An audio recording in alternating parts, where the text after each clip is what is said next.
Okay. Yeah. Dali lang, share natin ang screen.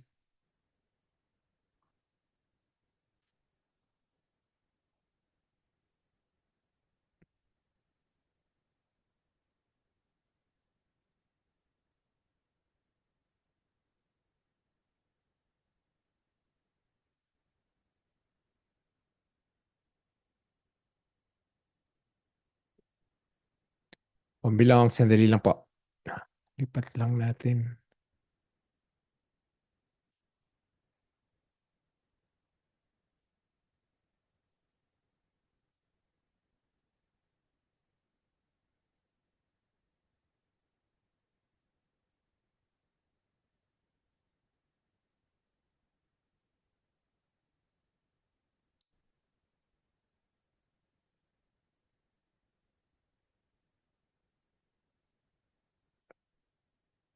Okay, welcome everyone.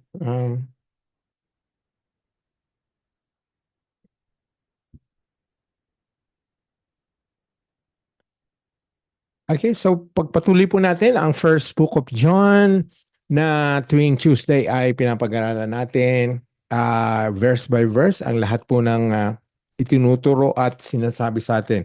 So the first book of John po ay napakaganda talaga.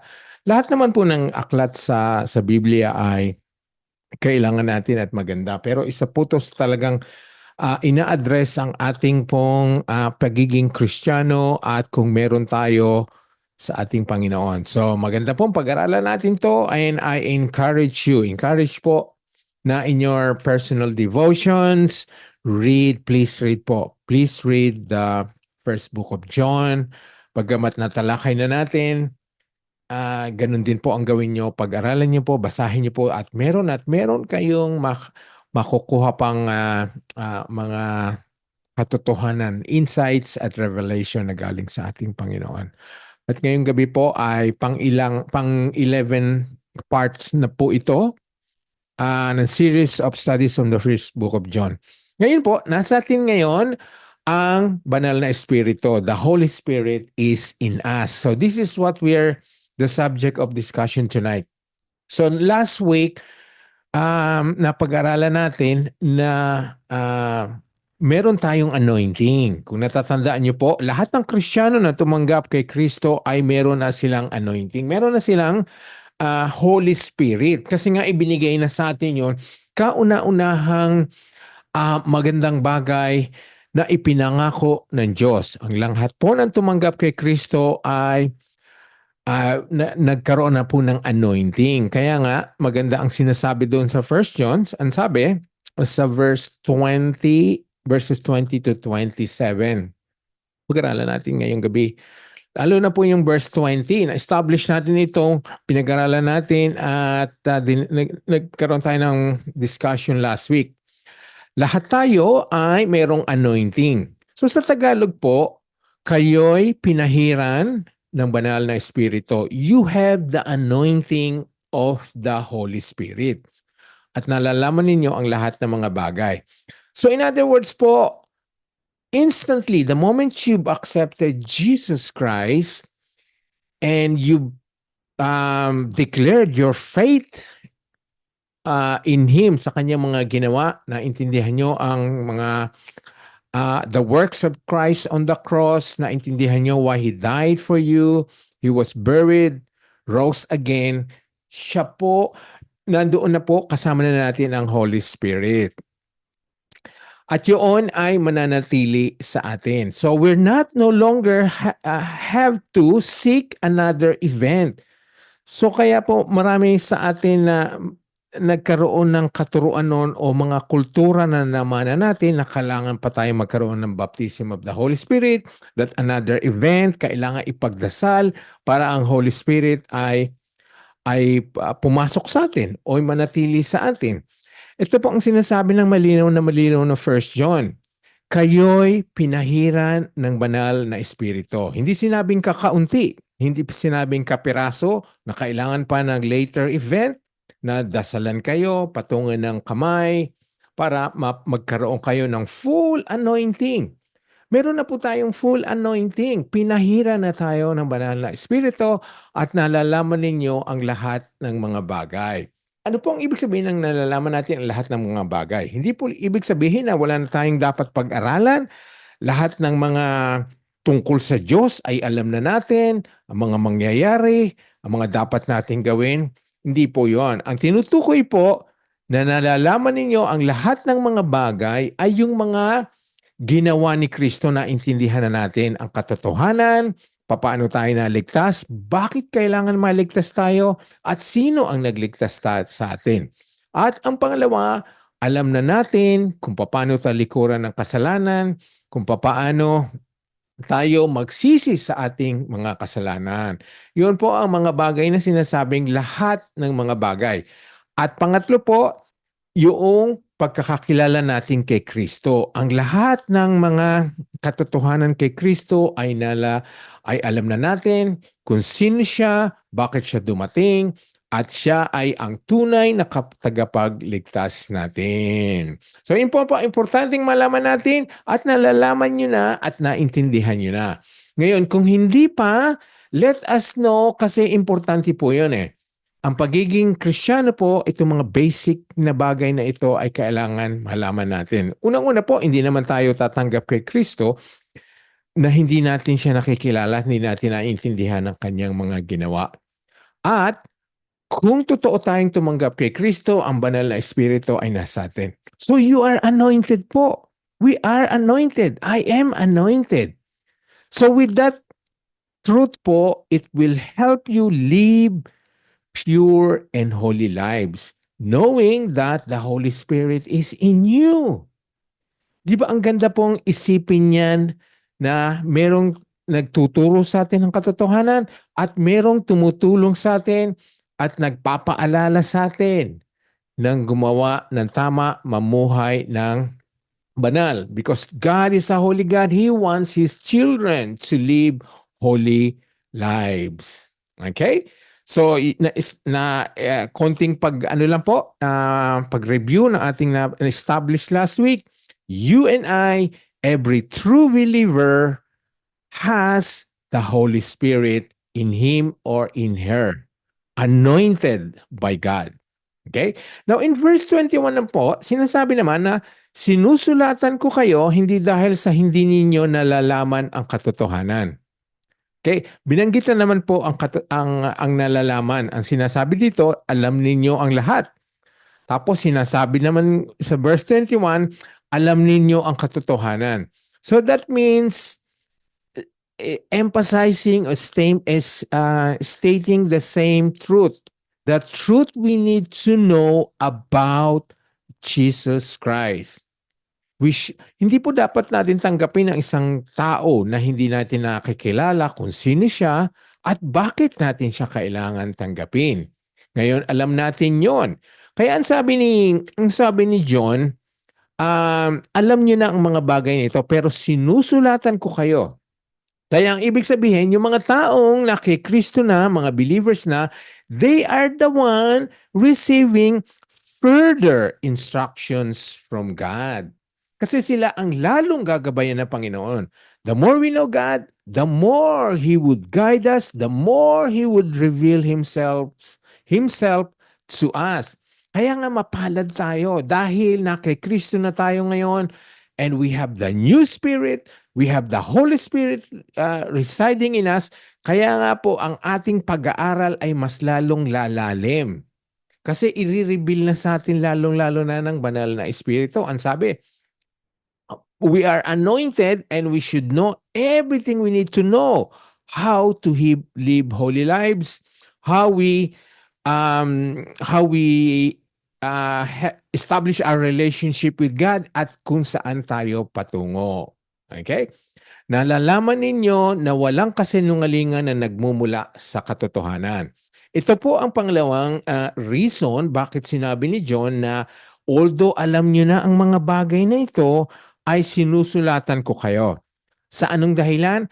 Para paalala niya sa atin, merong pang mga kasinungalingang pwedeng iparating or hilahin tayo sa maring katuruan o kasinungalingan. Kaya nga ang sabi niya, kung tayo ay na kay Kristo, kung tayo ay nasa Diyos, ang lahat ng ating natutunan ay totoo.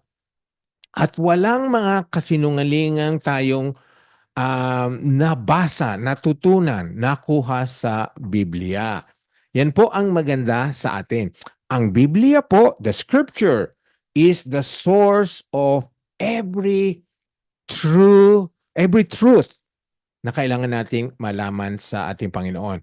Pero meron pa rin tayong dapat bantayan at maging masigasig sa pag-iwas sa maring katuruan. Kaya nga ang sabi ni Jesus, ni John dito, makikita nyo kahit ang mga anointed ay pwedeng maling lang kung hindi nila binabantayan talaga ang kanilang mga naririnig. Kung hindi nila binabantayan at umaasa lamang sa Holy Spirit.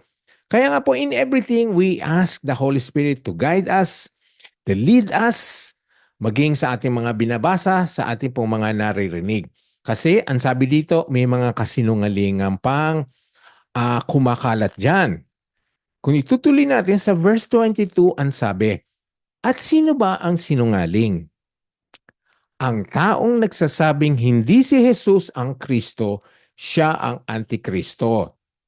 Napag-aralan din natin dun sa early parts ng chapter 2 ng 1 John na nandito na sa ating paligid ang Antikristo. Hindi po yung Antikristong malaki na tunay na lalaban sa Diyos. Ang ibig sabihin po, maraming taong Antikristo or maraming nagtuturo, naghahasik ng maling doktrina na si Jesus ay hindi ang Kristo. Ang Kristo po ay the anointed or the Messiah. So we need to po na ma-establish natin sa ating sarili na si Jesus Christ, our Savior, is the Christ, is the Messiah. He is the only anointed begotten Son of God. Siya po ang talagang kaisa-isang anak ng Diyos. Okay? Na kung sino man na magturo sa atin na siya ay hindi Kristo, siya po ay hindi Diyos, siya ay hindi nagkatawang tao, siya ay hindi niya binayaran ng ating mga kasalanan, yan po ay kasinungalingan. Siya po ay sinungaling, siya ay Antikristo. Ayaw niyang kilalanin ang Ama at ang Anak. So, hindi nila pinapaniwalaan ang tunay na ang Trinity kung na ating pong isa sa mga doktrina na ating dapat malaman na ang Diyos ay isa, ngunit siya ay meron pong tatlong persona, ang Diyos Ama, Diyos Anak at ang Diyos Espiritu Santo. Alam po natin 'yan. Okay? Kaya ang sabi dun sa verse 23, ang warning po, kung mababasa niyo po diyan, kung babasahin niyo po, ang taong hindi kumikilala sa anak, hindi sumasa kanya ang Ama. Ngunit ang taong kumikilala sa anak, sumasa kanya ang Ama. So we cannot separate God the Father and Jesus Christ because they are one. Hindi natin pwedeng paniwalaan lamang ang God the Father. Ang sabi ng Biblia, you cannot go to the Father. You have to go through Jesus Christ. He is the way, the truth, and the life. No one can come to the Father except through Jesus Christ. Okay? Kaya ang sa atin pong mga mananampalataya, verse 24, ito ang paalala. Huwag ninyong kalimutan ang mga natutunan ninyo mula pa noong una. Yan po ang katotohanan na hindi natin bibitawan. Who Jesus Christ is. Kahit po anong katuruan ang dumating sa atin, no matter how attractive, no matter how appealing, ang sabi, huwag niyong kalimutan ang mga natutunan ninyo mula pa noong una upang patuloy kayong, ang sabi, mamuhay ng may pagkakaisa sa anak at sa Ama. So now we are living in Christ with God the Father and the Holy Spirit residing in us. Kung gano'n na magpapatuloy, according to verse 25, basahin po natin, sa ganoon, mapapasa inyo ang ipinangako ni Kristo. Ano ang pinangako ni Kristo? Ang buhay na walang hanggan. That's why po, as long as we are in Jesus Christ, our eternal destination is secured. Our salvation is secured. At yung pinangako ni Jesus Christ na buhay na walang hanggan ay mapapa sa inyo. So that's po, yun ang waiting, ang hinihintay natin. Yun ang blessed hope natin. Nung pagbumalik na si Kristo, we will receive the full salvation natin.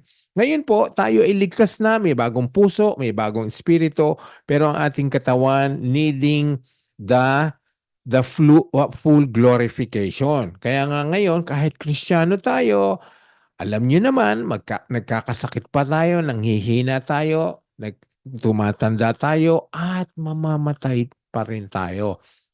Kaya hinihintay natin ang pinangako ni Kristo na buhay na walang hanggan.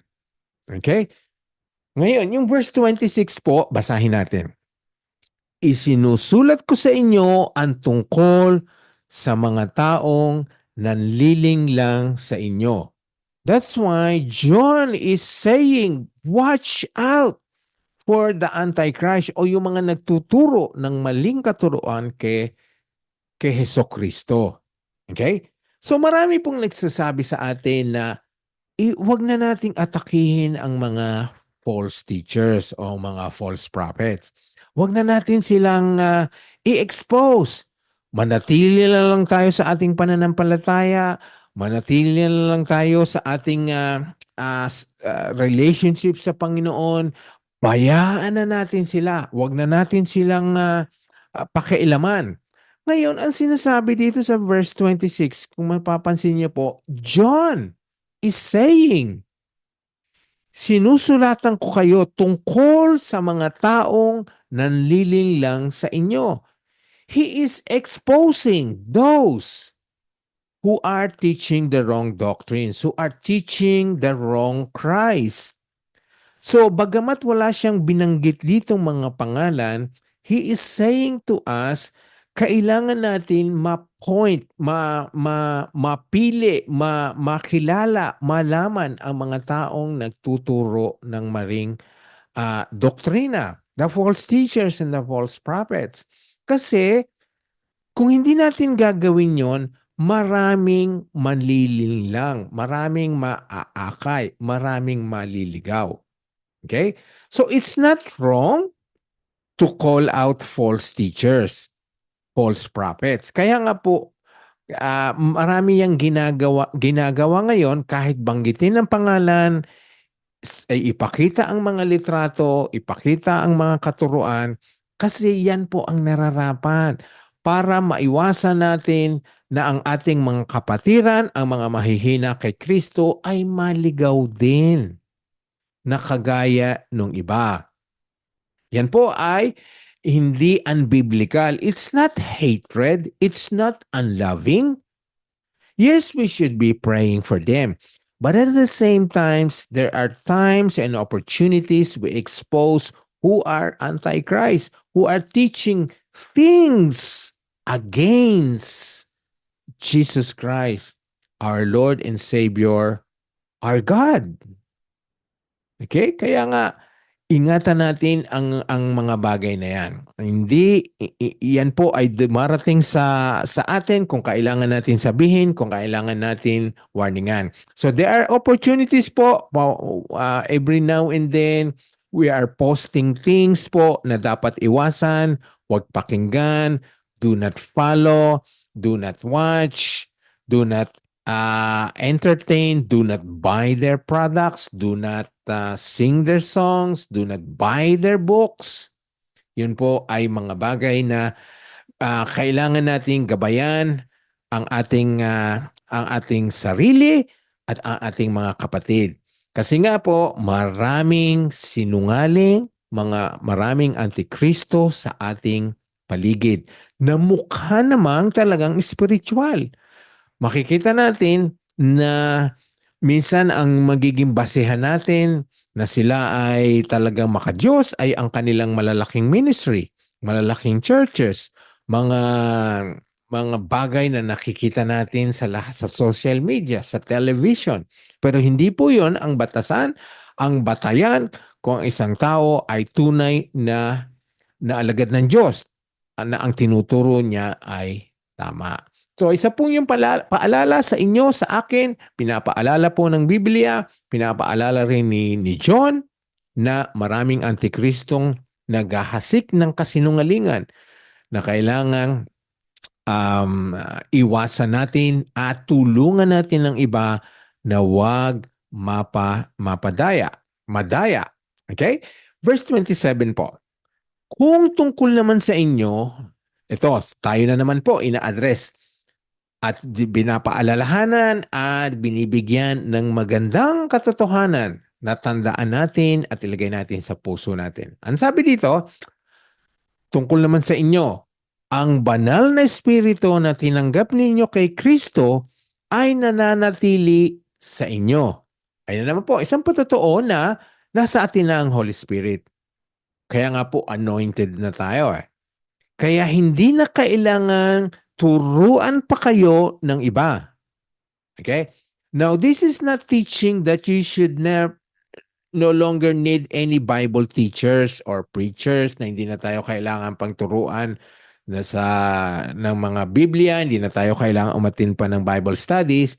Hindi po ito sinasabi na hindi na kailangan turuan pa kayo ng iba. Ang ibig sabihin, hindi na kayo kailangang makinig o maturuan pa ng mga maling propeta, mga false prophets and false teachers, kung alam ninyo ang katotohanan. So it's important po, importante talaga na ang lahat ay merong pag-aaral, may mga personal devotions po sila sa Biblia. Nag-aaral sila. Lahat tayo ay dapat nag-aaral. At meron po tayong mga Bible studies na sinasalihan, meron mga systematic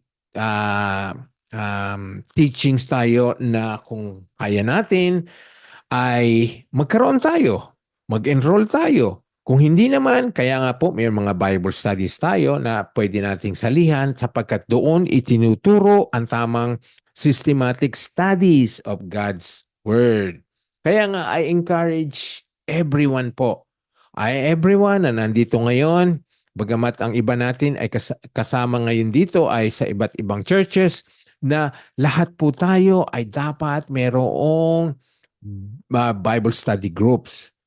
Sapagkat in addition sa mga ating pong personal devotions, we also grow significantly by being with other believers, with other Bible students na nag-aaral ng Biblia. Kaya maganda at tama ang ginagawa nyo. Tuwing Tuesday, naglalaan po kayo ng maikling oras, ng ilang sandali, para mag-join dito sa Bible study natin. At meron naman po mga other Bible study opportunities kayo sa iba't ibang churches. Sa ating pong maging dito sa ating sa DOCC ay meron tayong mga iba't ibang Bible studies na pwede nating salihan. Lahat po yan ay kailangan natin upang lumago tayo. Ang sabi dito, tutuloy po natin, sapagkat ang banal na espiritu ang magtuturo sa inyo sa lahat ng bagay. So He will teach us and reveal to us everything that we need to know regarding our salvation, how we can deal with sin, and the things we are hoping for. Yon. Kaya ang sinasabi dito ay lahat ng bagay na kailangan natin para mamuhay, lumakad ng matuwid. So hindi po i-reveal ng Holy Spirit kung kailan tayo mamamatay, kung kailan siya babalik, kung kailan ang the return of Jesus Christ, when will the world be judged by God. Hindi po yan ang sinasabi lahat ng bagay. lahat ng bagay na kailangan mo at kailangan ko para sumunod sa Panginoon, para malaman kung sino siya, para maiwasan ang kasalanan, at para malaman natin kung saan tayo patutungo. Okay? So let's put that in the right context po. Hindi i-reveal kung kahit gaano ka kalalim sa Panginoon, kahit gaano katindi ang iyong pag-aaral ng Biblia, there are things na hindi i-reveal sa iyo ng Panginoon. Sapagkat yun ay sa kaalaman lang ng Diyos hanggang sa itakda na niya kung kailan niya ipahihintulot o ipapalaganap ang mga bagay na yon na mangyari na. Okay? At ang mga tinuturo niya, tuloy po natin, sabi dito, at ang mga tinuturo niya ay katotohanan at hindi kasinungalingan. Sino po ang sinasabi, tinutukoy nito? Ang Holy Spirit po. Puro katotohanan po ang itinuturo niya at walang kasinungalingan. Okay? That's why we need the Holy Spirit in every activity, in every plan, in every purposes, in every moment po ng ating buhay. So we can rely, ask guidance, wisdom from the Holy Spirit. Sapagkat siya ang maggagabay sa atin ng lahat ng bagay. Yun po, lahat ng bagay para tayo ay mamuhay ng tama. Okay? At gaya ng itinuro niya sa inyo, manatili kayo kay Kristo. Okay? Sino po again ang tinuturo? Ito po ay itinuturo sa atin ang isa sa mga gawain ng banal na Espiritu, o one of the works of the Holy Spirit is to point to us, to lead us, to keep us in Christ. Sabi, at gaya ng itinuro niya sa inyo, manatili kayo kay Kristo. And He would help us. He would help us to be in Christ. Kaya nga po, the Holy Spirit po will always point us to Christ. Hindi siya magtuturo ng anumang bagay para tayo ay malayo kay Kristo. Lahat ng i-reveal, lahat ng ituturo, lahat ng ipararamdam sa atin ng banal na Espiritu ay para tayo ay lumapit kay Kristo. Kaya nga po, ang pangako ni Jesus Christ naman ay ibibigay niya sa atin ang Holy Spirit. Kaya ito po ang alam naman natin, lahat ng pinangako ni Kristo ay nangyari, mangyayari at totoo. Okay? Isa sa pinakamagandang sinabi ni Jesus Christ ay nandoon po sa John chapter 14 verses 16 to 17. So if you have your Bibles, please don't rely on the screen or the slide sa screen lamang. So please open your Bibles para ma-check po natin talaga kung totoo at tama ang ating binabasa at pinapag-aralan ngayong gabi. Okay? John 14, one of the most beautiful promises from Jesus Christ. Okay? John 14, verses 16 to 17. At hihilingin ko sa Ama na bigyan niya kayo ng isang tagatulong na sa inyo magpakailanman. Beautiful. Sino yon? Sino yung hihingin ni Jesus Christ sa Ama na ibibigay sa atin? Verse 17. Siya ang banal na Espiritu na tagapagturo ng katotohanan. Kaya nga po, we always pray before the start of the Bible study that let the Holy Spirit be our teacher to guide us, to reveal things and to reveal the things that God wants us to know and understand. Ang ganda po, verse 17. The Holy Spirit, siya ang tagapagturo ng katotohanan. Kaya nga po, I encourage you, read the Bible. No matter, kahit po yung mga difficult teachings ni Jesus Christ, yung mga difficult verses, because you have the Holy Spirit to guide you. Ang ating pong pagbabasa ng Biblia is to be done prayerfully, yung sinasabi nila. Habang nagbabasa ay nagdadasal. You read and then you pray to the Holy Spirit. Halimbawa, may na-encounter kayong mga verses o mga words o mga statements. Then you stop for a while and then you ask the Holy Spirit, Holy Spirit, please reveal this unto me. Mahirap, malalim, hindi ko masyadong maintindihan, but you, Holy Spirit, will reveal everything to me.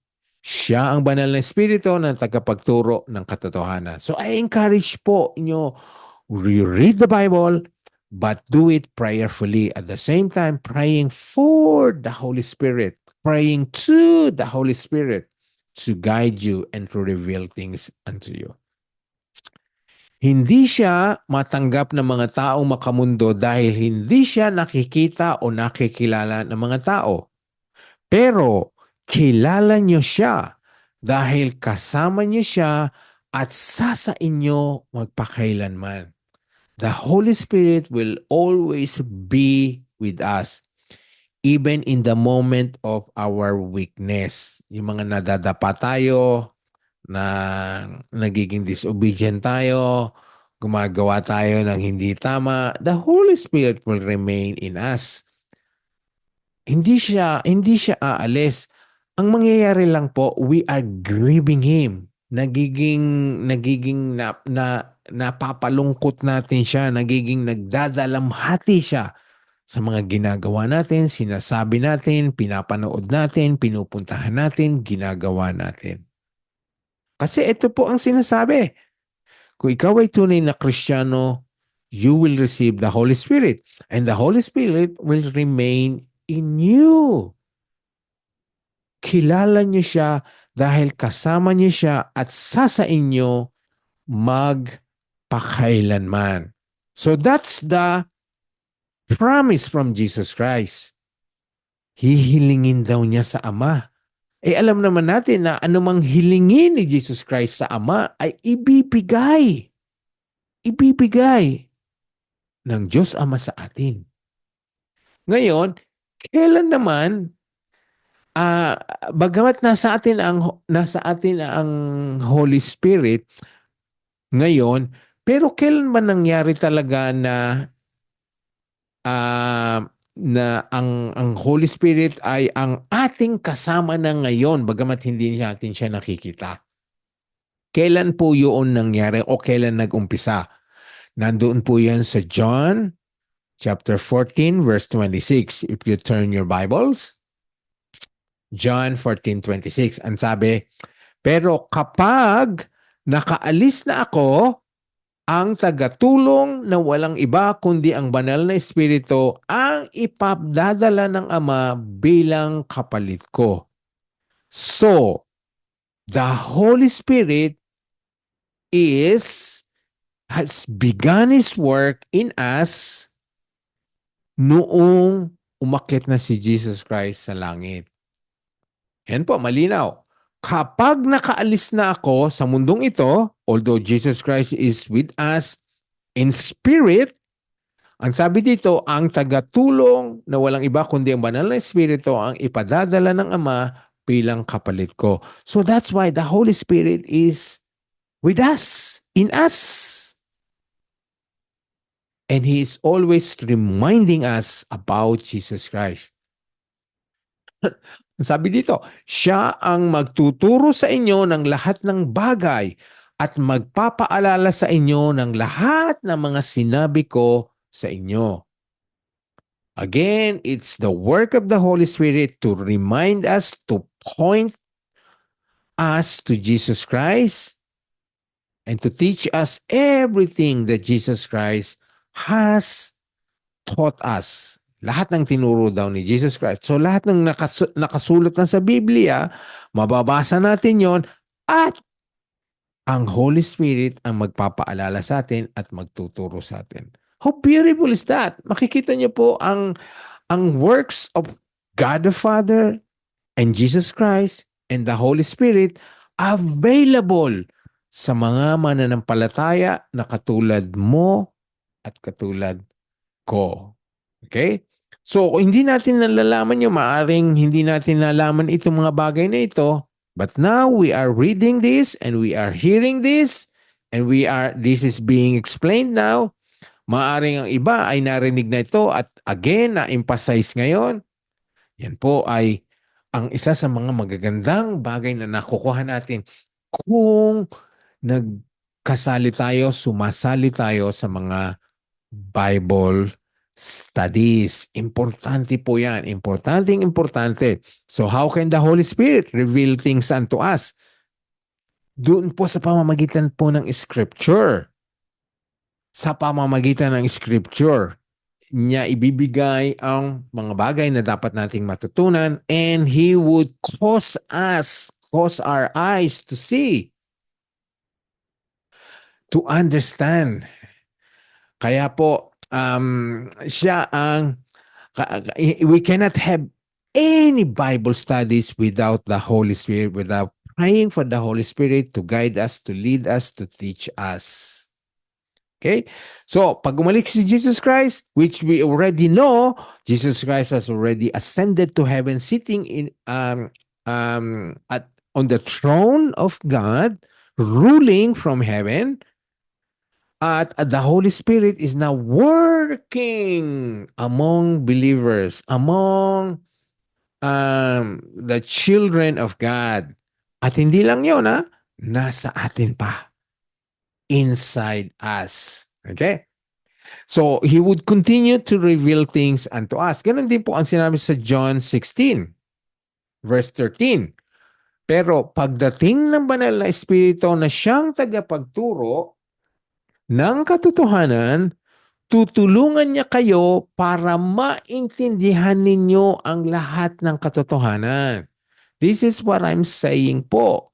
So when you're reading the Bible, tutulungan niya kayo para maintindihan ninyo ang lahat ng katotohanan. So ang Bible po ay hindi lamang source ng information para tayo ay magkaroon ng informasyon, kundi maintindihan natin. Okay? Tuloy po natin to. Ang sabi, ang ituturo niya ay hindi galing sa kanya. Sasabihin niya kung ano lang ang narinig niya at ipapahayag din niya sa inyo ang tungkol sa mga bagay na darating. Yon. Sasabihin niya kung ano lang ang narinig niya. Nag-uusap naman sila. Even before creation, they are already in perfect unity. God the Father, God the Son, and God the Holy Spirit. Kaya lahat ng napag-usapan nila yon, ang sabi dito, ituturo niya sa atin, i-reveal niya sa atin. Sasabihin niya kung ano lang ang narinig niya at ipapahayag din niya sa inyo ang tungkol sa mga bagay na darating. Okay. So, yung sinasabi mga bagay na darating, hindi po niya i-reveal, hindi niya ituturo yung the date talaga kung kailan babalik si Kristo o kailan ang rapture o kailan ang final judgment o kailan ang tribulation. Hindi po yun ang sinasabing mga bagay na darating. Kung hindi yung ating pong eternity, yung ating pong destination. Papaano tayo makakarating doon? I-reveal niya kung ang mga bagay na kahihinatnan ng mga Kristiyano at hindi Kristiyano. Ituturo niya sa atin yon. Malalaman natin ngayon yon kasi nga pinapag-aralan natin yon. Ipapahayag din niya sa inyo ang tungkol sa mga bagay na darating. So because of the Bible and through the works and the help of the Holy Spirit, we know where we are headed to. Alam na natin saan tayo patungo. Alam na natin ang mangyayari sa atin kung tayo ay mamatay. Alam na natin kung saan tayo, where are we going to spend eternity. How beautiful is that? Di ba po? Because the Holy Spirit is with us. With us, with you, and that is permanent. Sabi, ano na yon, hindi na siya aalis. Kasi po, ang isang tunay na Kristiyano, yung tunay na Kristiyano na talagang na born again, ay hindi na po tatalikod sa Panginoon. Sapagkat nandiyan ang Holy Spirit to help him or her not to turn his or her back on God. Magiging mananatiling nakikristo, mananatili. Kasi nga, babantayan siya. Gagabayan siya. So, paano pa maliligaw? Paano pa mawawala sa tamang landas ng isang tao? Bagamat nadadapa, nalilihis ng konti, pero the Holy Spirit will guide and will help that person to go back and at tahakin ang tamang landas. Okay? Kaya nga, ang ganda po ng ginagawa. Ganon din po ang sinabi ng Holy Spirit. Ang ganda ng ginagawa ng Holy Spirit. Ganon din po ang sinabi sa 1 Corinthians chapter 2, verse 12. Okay, buksan po natin ang ating Biblia doon. 1 Corinthians chapter 2, verse 12. At ang Espiritu ng Diyos ang tinanggap nating mga mananampalataya. Again, it's a confirmation po na ating pong pinapag-usapan. Inuulit na dinig, ito po, another confirmation, verse 12. Ang Espiritu, the Holy Spirit, ang tinanggap nating mga, sino po ang tumanggap? Mga mananampalataya. Okay, that's true, very true at Tiona. Maganda po yung pinost ni Tiona sa chat section. These things God has revealed to us by Spirit. The Spirit searches all things, even the deep things of God. For who knows a person's thoughts except their own spirit within them? In the same way, no one knows the thoughts of God except the Spirit of God. What we have received is not the spirit of the world, but the Spirit who is from God, so that we may understand what God has freely given us. This is what we speak, not in words taught us by human wisdom, but words taught by the Spirit, explaining spiritual realities within Spirit-taught words. The person without the Spirit does not accept the things that come from the Spirit of God, but considers them foolishness. It cannot understand them because they are discerned only through the Spirit. The person with the Spirit makes judgment about all things, but such a person is not subject to merely human judgment. For who has known the mind of the Lord so as to instruct him? But we have the mind of Christ. 1 Corinthians 2, verses 10 to 16. Yan po. So ito po, at maganda yon, nilahad na ni Tiona yung mga verses na yon. But ito pong slide na atin ngayon ay hina-highlight po natin yung verse 12 na ang sinasabi ay ang espiritu na ito ng Diyos ang tinanggap natin, mga mananampalataya, hindi ang espiritu ng mundong ito, upang maunawan natin ang mga pagpapalang ibinigay sa atin ng Diyos. So, kung wala pong itong pag-aaral na ito, kung wala ang Holy Spirit, how can we know and understand the promises of God? The blessings of God na ibibigay niya sa atin at ibinigay niya sa atin. Again, emphasizing the importance of studying the Scripture. Have personal devotions po na pag-aralan ninyo ang Biblia at sumali po, join a Bible study na doon sa mga talagang ang Biblia ang pinagkukuhanan ng katotohanan at katuruan. Okay? Hindi ang espiritu ng mundo ito ang ibinigay sa atin, kundi ang espiritu ng Diyos or the Holy Spirit upang maunawaan natin ang mga pagpapalang ibinigay sa atin ng Diyos. Kaya nga po talaga lahat tayo ay nag-aaral ng Biblia.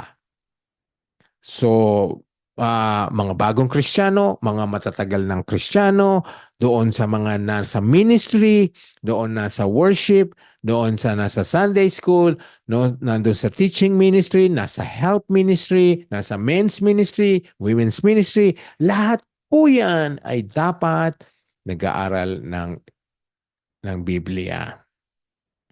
Or find opportunities to join Bible studies o mga workshop o mga seminar na nagtuturo talaga ng mga katuruan galing lamang sa Biblia. Okay? Kasi yun naman ang pangako ng Panginoon sa atin. Tuturuan niya tayo doon sa mga willing na maturuan ng ating Panginoon. Yan po ang sinabi sa John 6:45.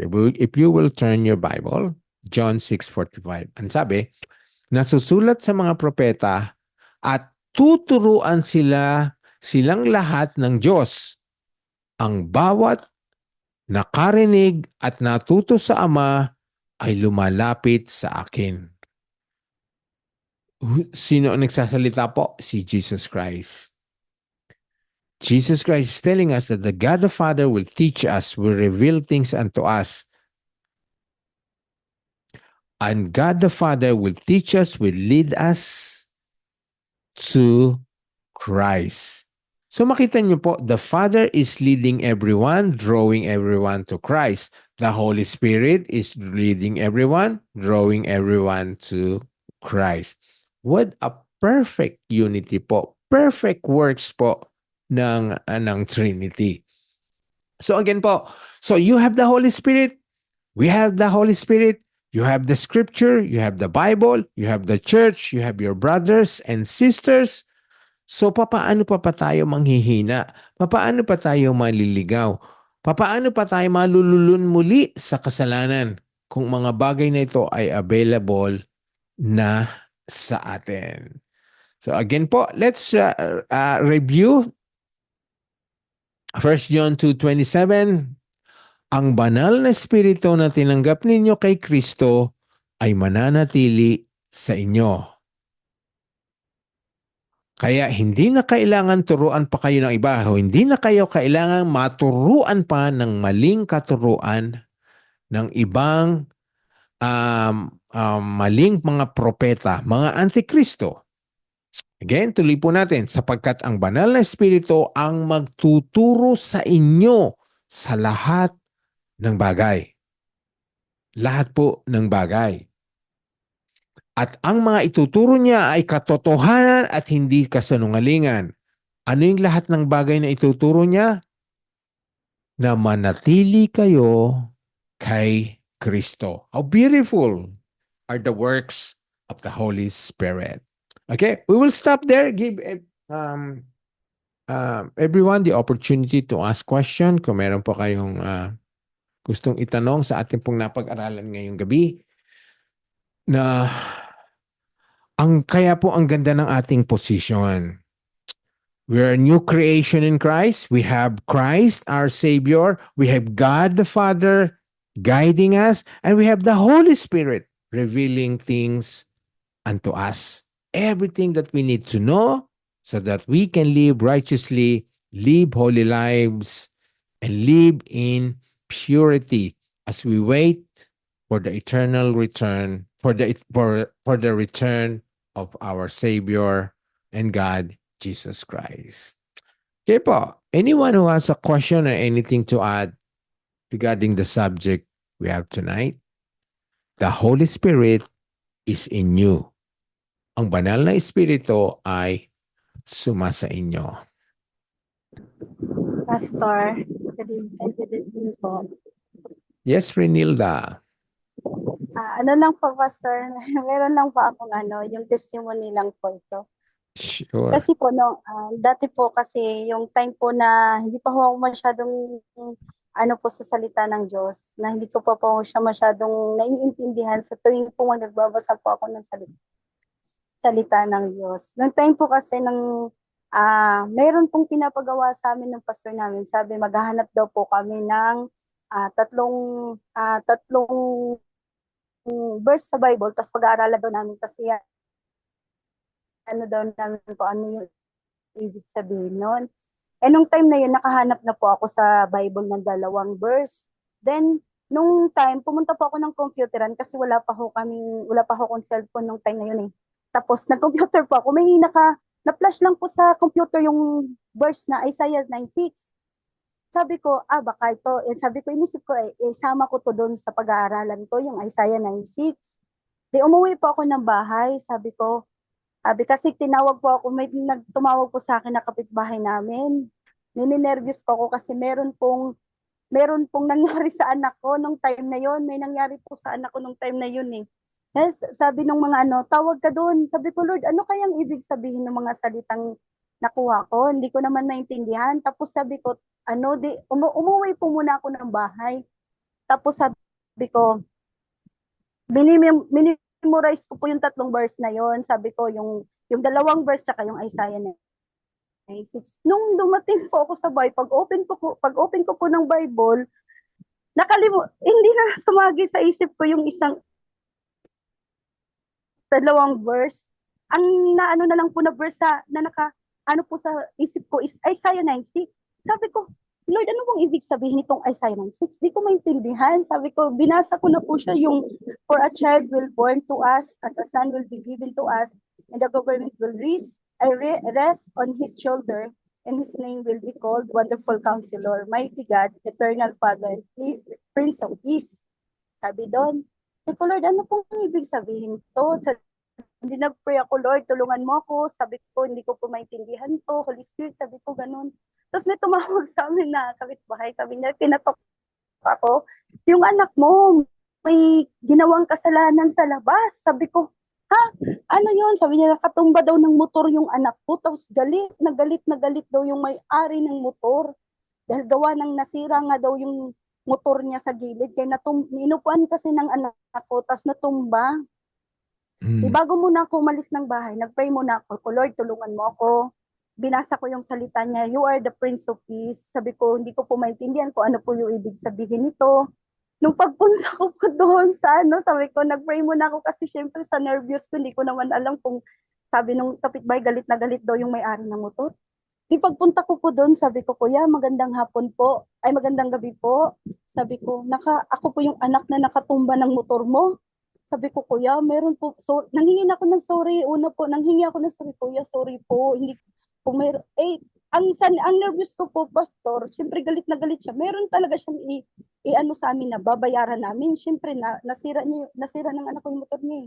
Kasi, Kuya, kung ano pong babayaran namin, sabihin niyo po sa akin. Kasi, Kuya, pasensya na po.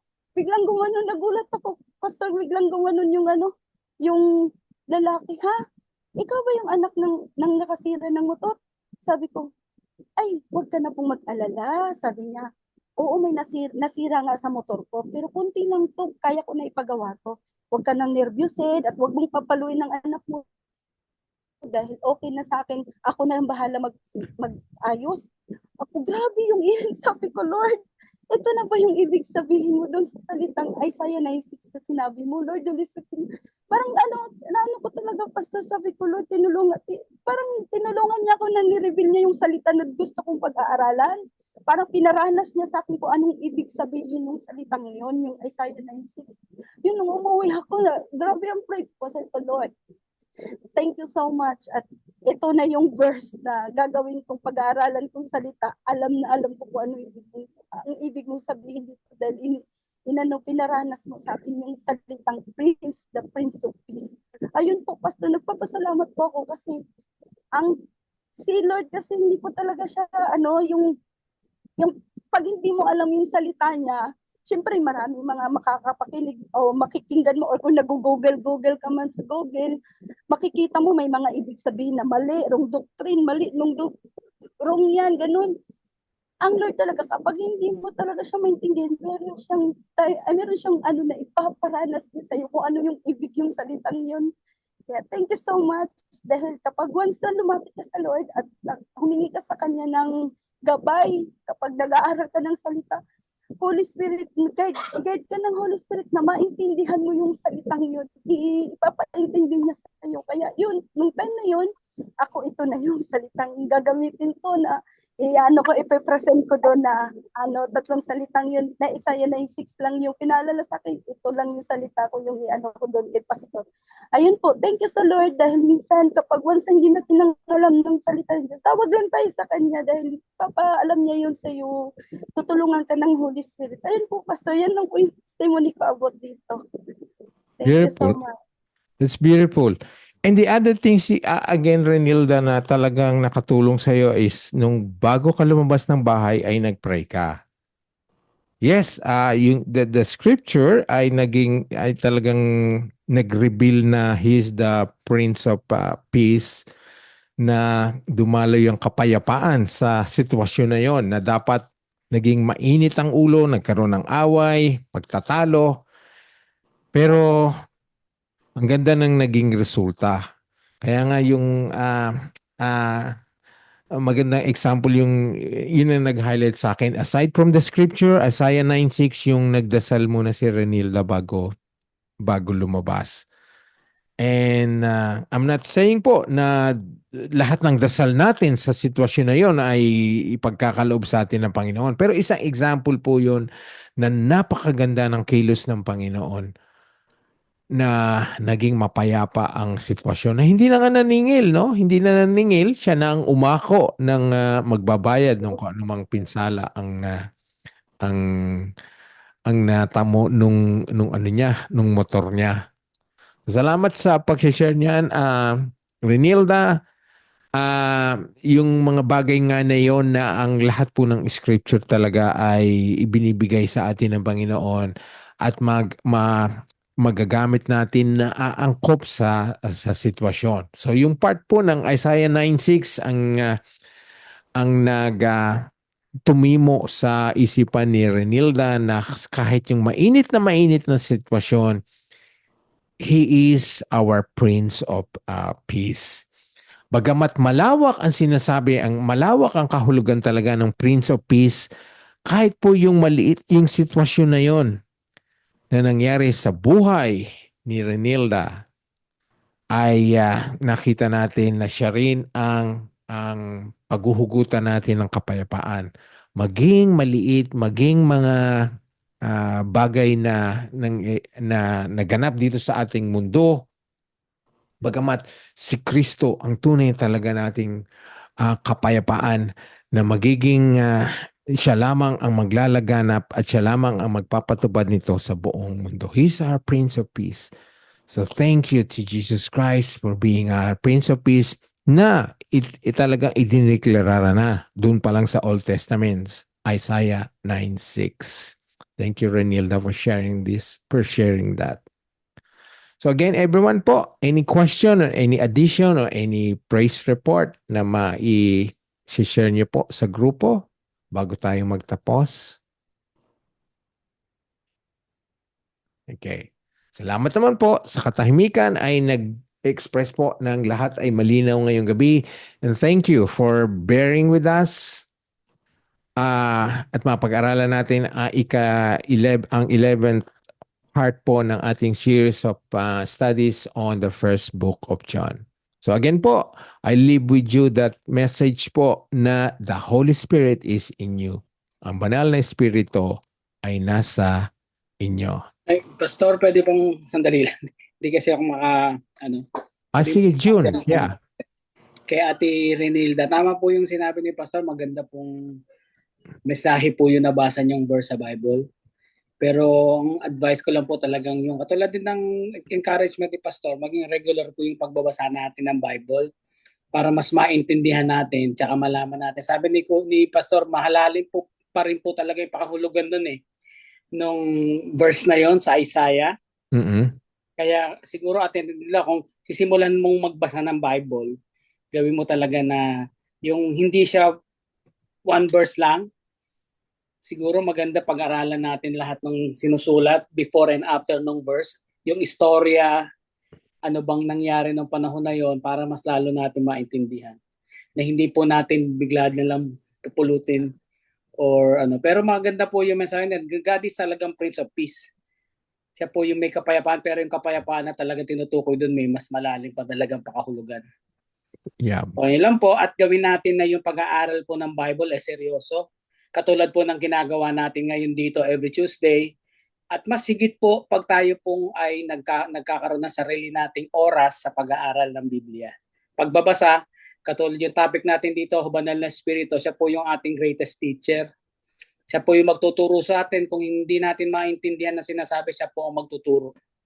Amen? Hindi po ang kung ano yung ibig sabihin ng mga salita ng Panginoon. Kaya siguro, simulan natin magbasa ng salita ni Lord ng yung bang merong pattern. Maaaring magbasa tayo, simulan natin isang buong chapter, pakonti-konti, malaman natin istorya. Kasi po, ang Bible po ay istorya po yan, parang history book. Dapat malaman natin from top, simula sa una hanggang. Kaya tulad po nung ginagawa natin pag-aaral dito sa every Tuesday, nakita po natin kung paano himayin ni Pastor yung Biblia at naituturo sa atin may mga verses na pag-aralan na tayo dito sa Tuesday Bible Study na tinatama po yung pananaw natin before. 'Di ba? Lalo na sa pagtawag sa Panginoon, kung paano tayo magdadasal at kung paano at isama na rin po natin kung paano tayo magkakaroon ng oras ng pag-aaral ng kanyang salita at pagbabasa po ng kanyang salita. Amen. Ang tutugma po yan sa sitwasyon natin yun po yung kilos ng banal na espiritu, pero yung response po naman natin sa banal sa Holy Spirit is kung paano tayo mauuhaw sa kanyang salita. Kaya simulan po nating magbasa. Itong pinag-aaralan natin dito, hindi po matapos dito. Balikan po natin yung mga tinuturo ni Pastor. Balikan po natin para mas lalo natin maintindihan. So, yun lang, Pastor. Beautiful, beautiful. Thank you. Thank you for sharing that. Beautiful insight, June. Tama po yun. So, wag po kayong manghihinawa. Magkaroon po kayo ng personal devotion, personal studies. Join a Bible study group. Thank you. Ngayon po, wala na pong questions. Wala nang maidadagdag. So, let's ask Christine to close us in prayer.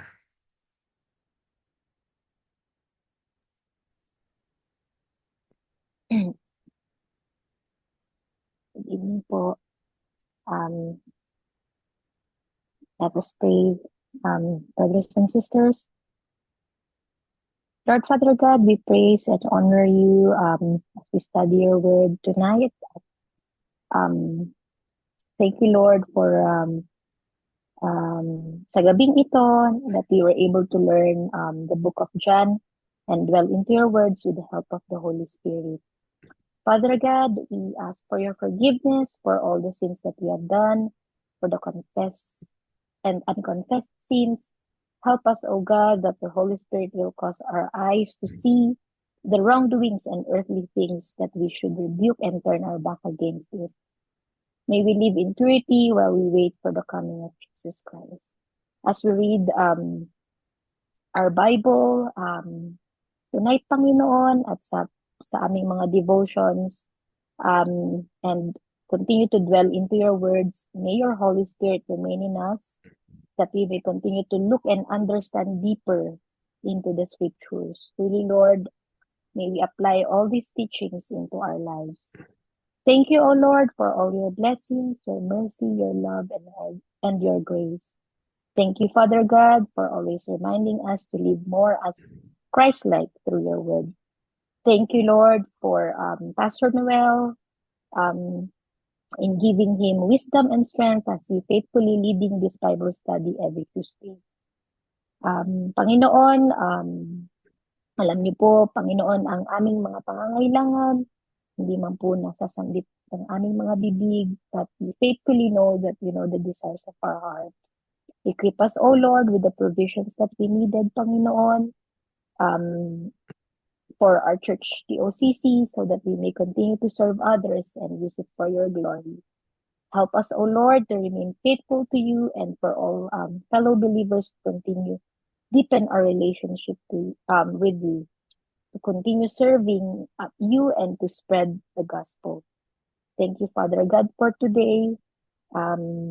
Naway magkaroon po kami ng maayos na pamamahinga, Panginoon, sa gabing ito. And we ask all of this through your Son, Jesus Christ, our King and our Savior. Amen. Amen. Beautiful. Thank you, Christine, for that beautiful prayer. And another scripture po on our chat section. Thank you, Tiona.